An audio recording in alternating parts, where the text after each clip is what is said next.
Goggle कितीला आहे हा? हे 150चा भाऊ. 150 रुपये. चांगला आहे गॉगल. अक्षर भाई अक्षर भाई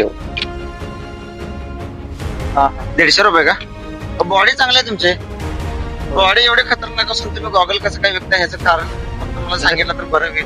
कारण म्हणजे कसं आहे एक गॉगल आणि बॉडी बिल्डिंगला काय संबंध नाही. बॉडी बिल्डिंग तुम्ही कधी पण करू शकते केव्हा पण करू शकतो. तरी कमीत कमी ह्याच्यामध्ये पर डे सर इन्कम किती आहे तुमचं? कसं सर गॅरंटी तर नाही. तुमच्या म्हणजे खाण्यापिण्याच्या सप्लिमेंट प्रमाणे भागतं काय? नाही काही वाचत नाही माझं. माझं रोजचा बॉडी बिल्डिंगचा खर्च कमीत कमी 180 ते 200 रुपये खर्च आहे. अरे बाप. कमीत कमी मला रोज 10 अंडा पाहिजे आणि 250 ग्राम चिकन पाहिजे. ओके. हा. तिलाच मला एक 180 ते 170 रुपये खर्च होतोय. अरे बापरे. तुमची बॉडी खूप खतरनाक आहे. भेटू आपण. आणि जर तुम्हाला गॉगल घ्यायचा असला तर 50 आणि 100चा विचार करू नका. माणूस बॉडीसाठी कुठपर्यंत आलाय ह्याचा फक्त विचार करा तुम्ही. आणि अशा लोकांना एक 10-20 रुपये एक्स्ट्रा जरी दिला तरी तुमचं काही बिघडणार नाही. एवढंच फक्त माझं म्हणणं आहे. चला.